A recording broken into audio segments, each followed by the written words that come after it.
Hello everyone. तो देखिए इस तरह के क्वेश्चंस आपको एक्सपोनेंट्स एंड पावर चैप्टर में काफी देखने को मिलेंगे और इस तरह के क्वेश्चंस आपके एग्जाम्स में आते भी काफी हैं। तो चलिए इस क्वेश्चन को करते हैं जो कि काफी इंपॉर्टेंट है। यहाँ पर देखिए कंडीशंस दे रखी है। इफ 27 की power x plus 1 equal to 9 की power x plus 3 equal to 3 की पावर y। ठीक है, ये तीन चीज है इक्वल में।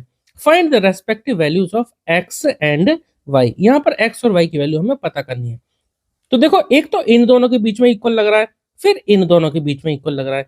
हमें ध्यान रखना जब भी इक्वल लग रहा होता है तो सबसे पहले हमारा काम होता है कि इनकी बेस को इक्वल करना होता है। ठीक है, देखो इसको भी 3 के पावर के फॉर्म में लिख सकते हैं, 9 को भी 3 के फॉर्म में लिख सकते हैं, यानी 3 के पावर के फॉर्म में, और ये तो पहले ही बेस 3 है। तो चलिए पहले यहीं से शुरुआत करते हैं। 27 को हम क्या लिख सकते हैं? देखो 27 होता है 3 × 3 × 3, यानी 3 की पावर 3। 3 की पावर 3 होता है क्या? 27। तो 27 को हमने लिख दिया 3 की पावर 3, और यहाँ पर ब्रैकेट लगा देते हैं। 27 की जगह हमने ये पूरा लिखा ब्रैकेट के अंदर वाला, और पावर कितनी है? x प्लस 1 यहाँ लिख देते हैं। ठीक है, इक्वल टू 9 को भी हम 3 के बेस में बना लेते हैं, यानी 3 की पावर 2। 3 × 3 होता है ना 9। 3 को अगर आपस में दो बार मल्टीप्लाई करें यानी 3 × 3, तो कितना बन जाता है? 9, या फिर 3 की पावर 2 कितना होता है? 9। तो 9 की जगह हमने लिखा इतना, और ये ब्रैकेट लगाया, और इसकी पावर जो x प्लस 3 है यहाँ लिख देते हैं x प्लस 3। ठीक है, इक्वल टू 3 बेस है यहाँ पे, तो 3 की पावर y। ठीक है, अब एक काम करते हैं, सबको ना 3 के फॉर्म में लिख देते हैं। जैसे 3 की पावर है ना 3, तो इस 3 को जो पावर है इसको इससे मल्टीप्लाई कर देते हैं। ऐसी जो यहाँ पे पावर 2 है इसको अंदर मल्टीप्लाई कर देंगे x प्लस 3 में, और यहाँ पर तो ऐसे ही रहेगा। तो देखो यहाँ पर क्या होगा? 3 की पावर 3 को इधर दोनों से मल्टीप्लाई कर देंगे तो क्या होगा? 3x plus 3। ठीक है, 3 को एक बार x से किया 3x हो गया, प्लस 3 को 1 से किया तो 3, इक्वल टू ये 3 है ऐसे ही रहने दिया। ये जो 2 है इन दोनों को से मल्टीप्लाई कर देते हैं। 2 को x से करेंगे तो ये हो जाएगा 2x, प्लस 2 को 3 से करेंगे तो ये हो जाएगा 6, इक्वल टू 3 की पावर y। ठीक है, अब देखिए पहले इन दोनों से निपट लेते हैं। जब यहाँ पे बेस सेम है 3 3, तो इनके इक्वल होने चाहिए, यानी कि हम लिख लेते हैं कंपेयरिंग बोथ साइड। ठीक है, कंपेयरिंग बोथ साइड। जब हम यहाँ पर दोनों तरफ कंपेयर कर लेते हैं फिलहाल इन दोनों में, तो 3x plus 3 equal to 2x plus 6 आना चाहिए। लिख देते हैं 3x plus 3 equal to 2x plus 6। अब x वाले को x वाले के पास ले आते हैं, नंबर को नंबर के पास, तो क्या होगा?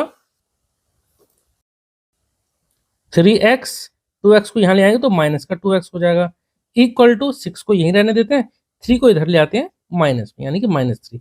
3x में से 2x गया, सिर्फ x बचा। 3x माइनस 2x क्या बचा? 1x, या सिर्फ आप x भी लिख सकते हैं। इक्वल टू 6 में से 3 को घटाएंगे कितना बचेगा? 3। यहाँ पर x की वैल्यू आ जाती है कितनी?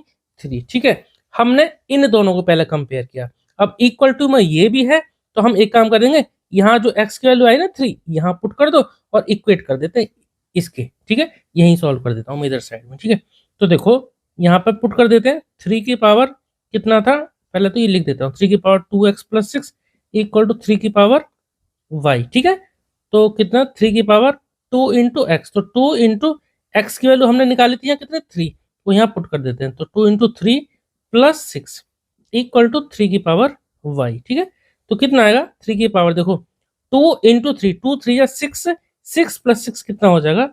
12। देखो काफी बच्चे तो यही गलती करेंगे कि पहले यहाँ पे प्लस कर बैठेंगे, 3 प्लस 6 9 कर देंगे, फिर इसको मल्टीप्लाई कर देंगे। ठीक है, ऐसा नहीं करना है आपको, पहले मल्टीप्लाई करना है फिर प्लस करना है। बोर्ड मास वाला आपको रूल याद रखना है। ठीक है, तो 3 की पावर इसको सॉल्व करेंगे तो 12 हो गया, इक्वल टू 3 की पावर y। अब देखो दोनों तरफ बेस हमारा क्या हो गया? 3 3 हो गया, तो पावर को हम इक्वल कर देंगे। ठीक है, यहाँ पे हम लिखेंगे कंपेयरिंग बोथ साइड। दोनों साइड हम जब कंपेयर करते हैं तो क्या करेंगे? जब बेस सेम है तो पावर यानी एक्सपोनेंट को इक्वल कर देंगे, यानी 12 इक्वल टू y, या फिर हम लिख देंगे y इक्वल टू 12। ठीक है, इस तरह से क्वेश्चन हमारा कंप्लीट हो गया। आई होप कि आपको समझ में आया होगा। अगर आपका भी कुछ इसी तरह का मिलता जुलता डाउट है तो प्लीज आप कमेंट सेक्शन में जरूर पूछ सकते हैं। Okay, thank you.